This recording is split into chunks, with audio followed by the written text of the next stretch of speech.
And corgis are fairy dogs. They have a wild fairy look in their eye. And I'm going to tell, or I'm going to show a Welsh story, Welsh folktale, Cadwalader and his goats. And if Cadwalader had had his corgi with him, perhaps things would have turned out a little bit differently than the story did.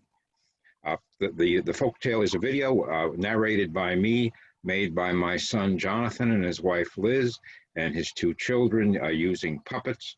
It's an old traditional Welsh story, and it tells us why there are so many sheep in Wales and not so many goats anymore.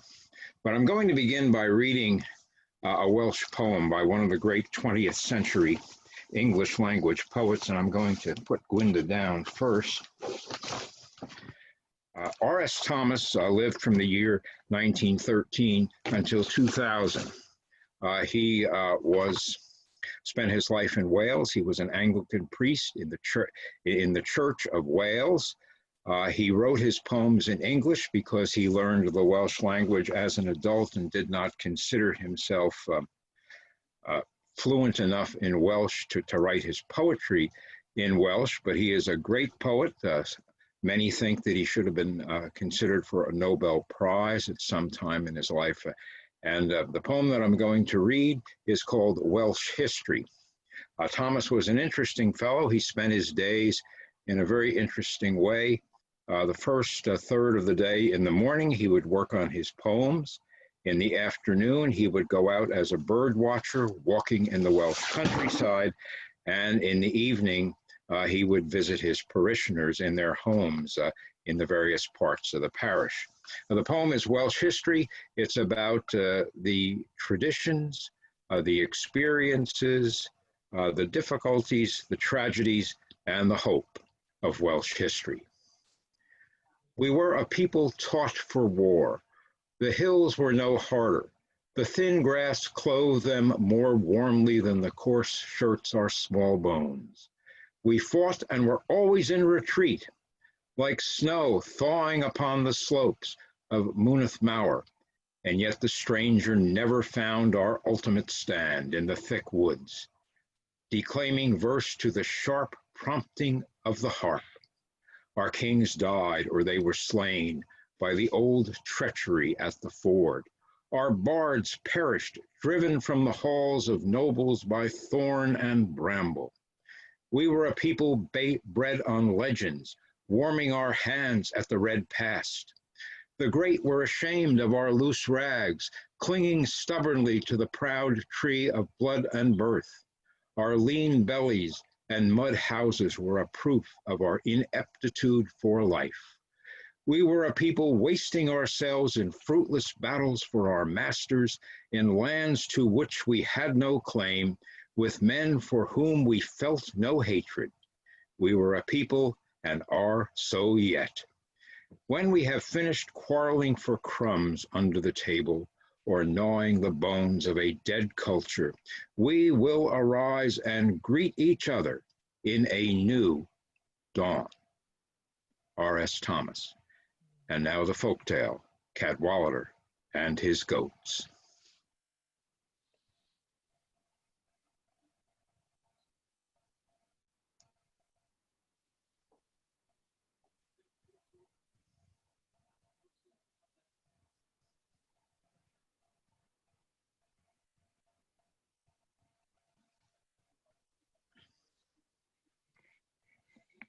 Story of Cadwalader and his goats. A long time ago, in the country of Wales, there was a farmer by the name of Cadwalader. And Cadwalader had a large herd of goats. Cadwalader also had bells on his goats. Because the goat farmer with bells, and he was very fond of his goats. But there was one goat in particular that Cadwalader really loved, a nanny goat by the name of Jenny. Jenny was a very well-behaved little goat. She followed Cadwalader around the farm.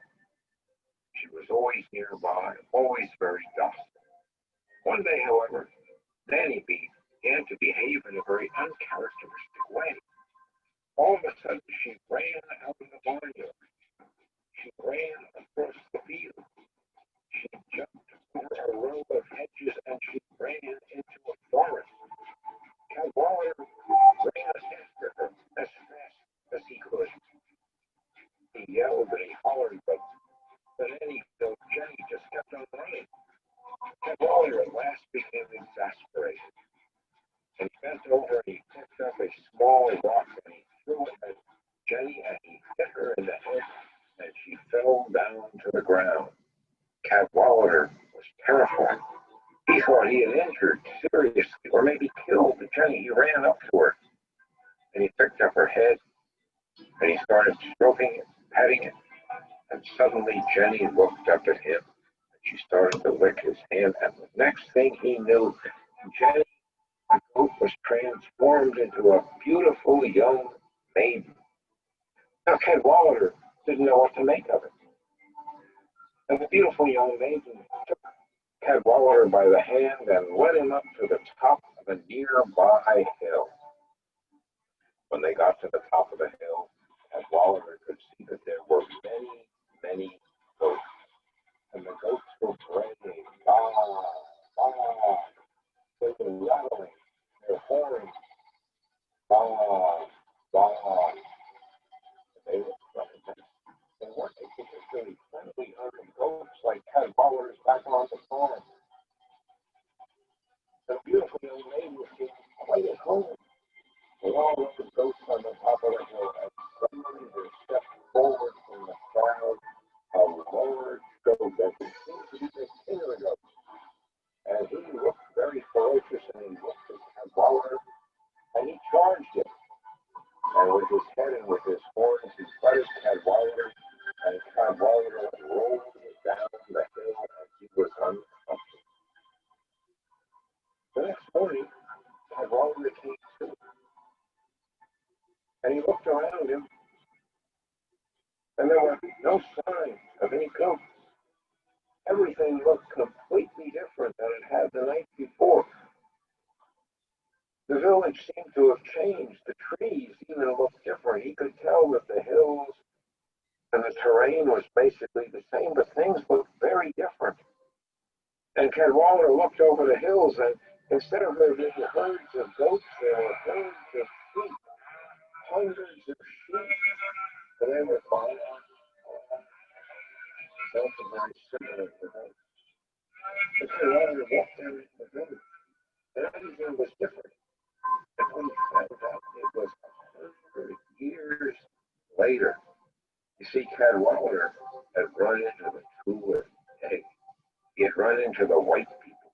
He had run into the white fairies of Wales, and he had been in their presence for 100 years, and everything had changed. And Shakespeare heard this story about Cadwalader and his goats for in his play Henry V. There is a famous line,